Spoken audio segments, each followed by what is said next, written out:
여러분, 식당을 고를 때 텅 빈 가게보다 줄 서 있는 가게에 더 끌린 경험 있으시죠? 온라인 쇼핑에서 리뷰가 많은 상품을 무의식적으로 선택한 적은요? 이것은 단순한 우연이 아닙니다. 바로 편승 효과, 영어로 밴드웨건 이펙트라 불리는 강력한 심리 현상입니다. 연구에 따르면 인간의 의사결정 중 무려 70% 이상이 타인의 선택에 영향을 받습니다. 오늘 우리는 왜 남들을 따라하게 되는지 그 뿌리 깊은 심리를 파헤쳐 보겠습니다. 편승 효과란 어떤 선택이나 믿음이 이미 많은 사람에 의해 채택되었다는 이유만으로 그것을 따르게 되는 심리 현상입니다.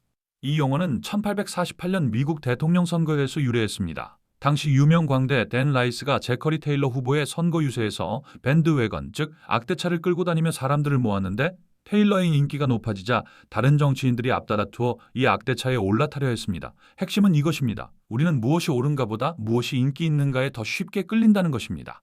심리학에서는 이를 사회적 증거, 소셜 프루프라고 부릅니다. 다수가 선택한 것은 안전하다는 무의식적 판단이 작동하는 것이죠. 편승 효과를 가장 극적으로 보여준 실험이 있습니다. 1951년 심리학자 솔로몬 애쉬는 놀라운 실험을 설계했습니다.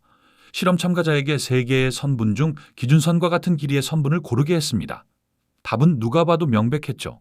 그런데 함정이 있었습니다. 같은 방에 있던 다른 참가자 7명이 사실은 모두 연구진이 심어놓은 배우였고 이들이 일부러 틀린 답을 말했습니다. 결과는 충격적이었습니다. 실험 참가자의 75%가 최소 한 번 이상 명백히 틀린 답에 동조했습니다. 전체 응답의 37%가 다수의 오답을 따라갔습니다. 눈앞의 명백한 사실조차도 다수의 의견 앞에서는 흔들릴 수 있다는 것, 이것이 편승 효과의 무서운 힘입니다. 현대사회에서 편승 효과가 가장 강력하게 작동하는 공간은 바로 SNS입니다. 2023년 하버드 비즈니스 리뷰의 연구에 따르면 좋아요가 많은 게시물은 그렇지 않은 게시물보다 추가 좋아요를 받을 확률이 32% 높았습니다. 첫 좋아요가 눈덩이처럼 불어나는 것이죠. 유튜브에서도 마찬가지입니다. 조회수가 높은 영상은 더 많은 클릭을 유도합니다. 인스타그램에서 팔로워가 많은 계정의 게시물은 내용과 무관하게 더 높은 신뢰를 얻습니다. 틱톡의 챌린지 문화는 편승 효과의 극단적 사례입니다. 한 사람이 시작한 동작이 수백만 명에게 퍼지는 과정은 현대판 밴드웨건 그 자체입니다. 우리는 무의식적으로 숫자가 큰 쪽을 선택하도록 설계되어 있습니다. 소비시장에서 편승 효과는 엄청난 경제적 파급력을 가집니다. 품절 대란이라는 현상을 떠올려 보세요. 2020년 코로나 초기 화장지 사재기가 전 세계적으로 발생했습니다.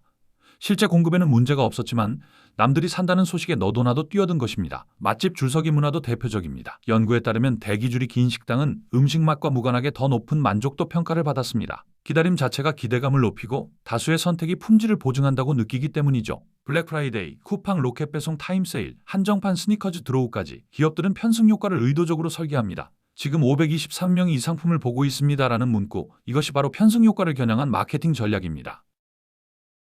편승 효과가 가장 큰 경제적 피해를 일으키는 영역은 단연 금융시장입니다. 2021년 게임스톱 사태를 기억하시나요? 레딧 커뮤니티에서 시작된 매수 열풍에 수백만 명이 뛰어들었고 주가는 이틀 만에 10배 이상 폭등했다가 급락했습니다. 대부분의 후발 투자자들은 큰 손실을 입었습니다. 한국에서도 비트코인 열풍, 동학개미 운동 당시 비슷한 패턴이 반복되었습니다. 주변 사람들이 수익을 올린다는 소식에 뒤늦게 뛰어드는 이른바 포모, FOMO 현상. 이것은 전형적인 편승 효과입니다. 행동경제학자 로버트 슐러는 이를 비이성적 과열이라 불렀습니다. 다수가 사니까 오를 것이라는 믿음, 그 믿음이 실제로 가격을 올리고 결국 거품이 되어 터지는 것입니다. 편승 효과는 민주주의의 핵심인 투표 행위에도 깊이 관여합니다. 선거 전 여론조사 결과가 발표되면 지지율이 높은 후보에게 표가 더 몰리는 현상이 반복적으로 관찰됩니다. 이것을 밴드웨건 투표라고 합니다. 2012년 미국 정치학회 연구에 따르면 여론조사에서 앞서는 후보를 확인한 유권자의 약 6%가 원래 지지하던 후보에서 선두 후보로 지지를 바꿨습니다. 6%가 적어 보일 수 있지만 박빙의 선거에서는 결과를 완전히 뒤바꿀 수 있는 수치입니다. 한국에서도 선거 직전 여론조사 공표를 금지하는 법이 있는 이유가 바로 이것입니다. 편승 효과가 유권자의 자유로운 판단을 왜곡할 수 있기 때문이죠. 댓글 여론, 실시간 검색어, 커뮤니티 분위기까지 현대 정치에서 편승 효과는 보이지 않는 곳에서 끊임없이 작동하고 있습니다. 그렇다면 왜 인간은 편승하도록 설계되어 있을까요? 뇌과학이 그 답을 제공합니다. 2009년 에모리 대학의 신경과학 연구팀은 fMRI로 동조 상황에서의 뇌 활동을 관찰했습니다. 놀랍게도 다수의 의견에 동조할 때 뇌의 보상회로인 복측 선조체가 활성화되었습니다. 즉, 남들과 같은 선택을 하면 뇌가 쾌감을 느끼는 것입니다. 반대로 다수와 다른 의견을 가졌을 때는 편도체가 활성화되었습니다.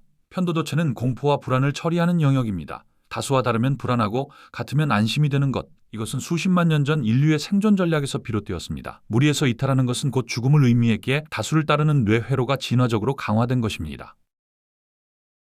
편승 효과를 완전히 없앨 수는 없습니다. 하지만 인식하는 것만으로도 그 영향을 크게 줄일 수 있습니다. 첫째, 의사결정 전 멈추고 질문하세요. 이것은 정말 내가 원하는 것인가? 아니면 남들이 하니까 하는 것인가? 둘째, 다수의 의견이 아닌 근거를 찾으세요.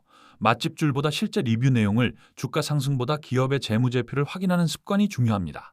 셋째, 소수 의견을 의도적으로 탐색하세요. 반대 의견을 일부러 찾아보는 것만으로도 편향된 판단을 교정할 수 있습니다. 넷째, 결정에 시간 간격을 두세요. 충동적 동조는 대부분 즉각적으로 일어납니다.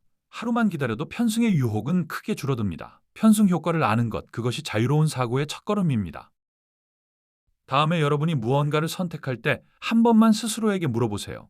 이것은 나의 선택인가? 군중의 선택인가? 그 질문 하나가 여러분을 편승의 악대차에서 내려오게 해줄 것입니다. 오늘 영상이 도움이 되셨다면 좋아요와 구독 부탁드립니다. 다음 영상에서 또 만나겠습니다.